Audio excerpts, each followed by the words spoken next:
a team, that's the way we've approached this whole season, is that we're going to all do this together. And, we're not labeled as a team with one great superstar. I mean, we just got a lot of guys to come out and play hard. The 1999-2000 Portland Trailblazers were a team in the truest sense of the word, and hard work was its calling card.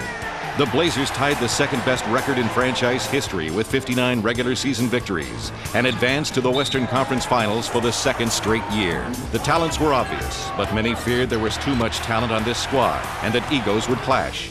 It couldn't have been farther from the truth, as sacrifice for the good of the team was a common theme. Because Kobe Bryant can't get in foul trouble, neither can Shaq. The Blazers, they have 10 very good players. Yeah.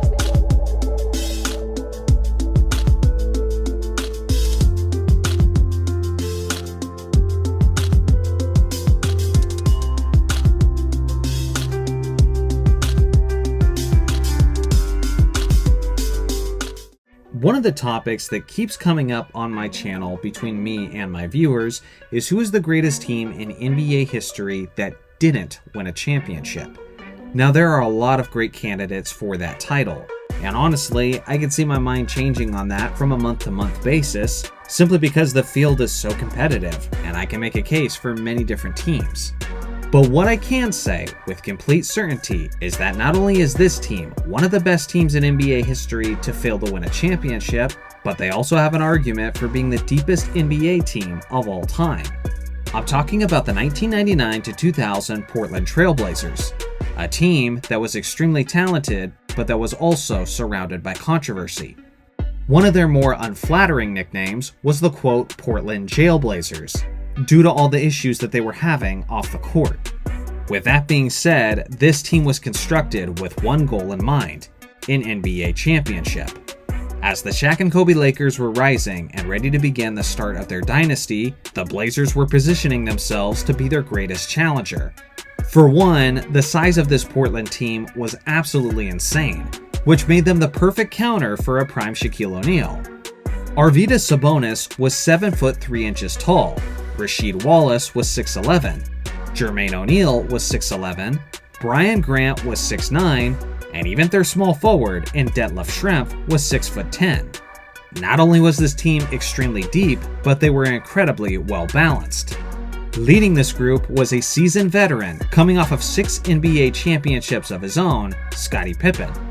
At the age of 34, he wasn't quite the same lethal force that he once was in Chicago. But with that being said, he was still a battle-tested point forward, and even in his advanced age, he played all 82 games for the Portland Trailblazers. He was also second team all-defense and even finished 8th overall in the Defensive Player of the Year voting. He was averaging about 14 points per game, 7 rebounds, and 5 assists, while also having improved himself as a three-point shooter. Their leading scorer was their all-star Rasheed Wallace, who was quite simply one of the best back-to-the-basket players in the entire league. He was an incredible scorer when he chose to be, and he was usually their go-to option late in fourth quarters.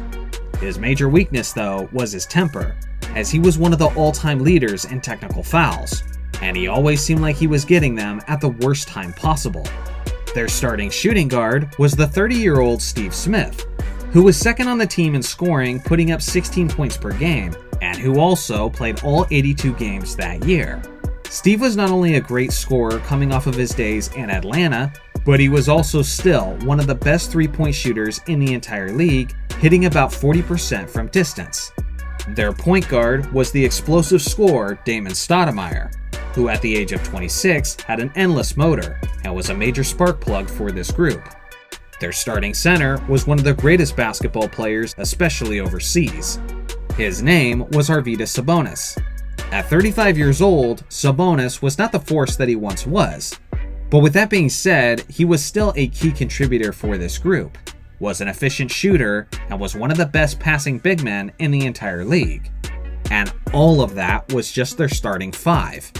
The first man to come off the bench was the 6'10 small forward Detlef Schrempf, who was famous for his contributions in Seattle when they made it all the way to the NBA Finals in 1996. At this later stage of his career, Schrempf was still averaging about 13 points per game, and he was very well known for being a great spark plug off the bench, seeing that he had already won multiple Sixth Man of the Year awards. Then you had a 32-year-old point guard in Greg Anthony, who was shooting 38% from three-point range. The quality power forward in Brian Grant was 27 years old and gave the Blazers yet another solid body to throw at Shaq. The 23-year-old Bonzi Wells was a great perimeter shooter, hitting about 38% of his threes, and was also a great wing defender to throw at Kobe. And the 10th man in the rotation was the 21-year-old center Jermaine O'Neal, who would eventually go on to be an MVP candidate in Indiana.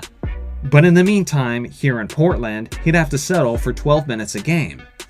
As it was mentioned in the intro of this video, this team was stupid deep, and they believed they had everything necessary to not only defeat Shaq, Kobe, and the Los Angeles Lakers, but to go on to win the NBA championship.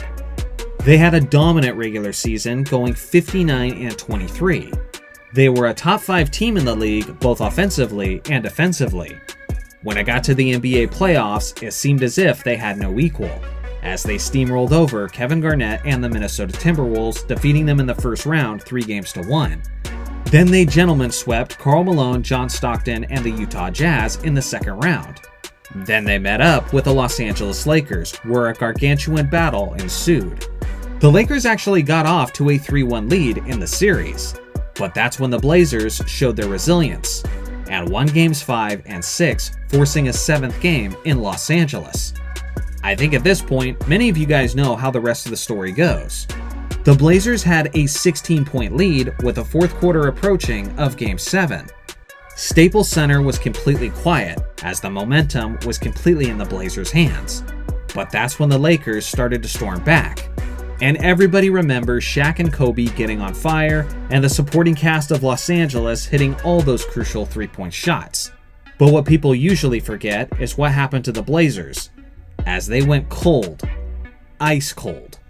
Not only did they fail to score a basket for about 9 minutes straight, but they missed 13 straight field goal attempts.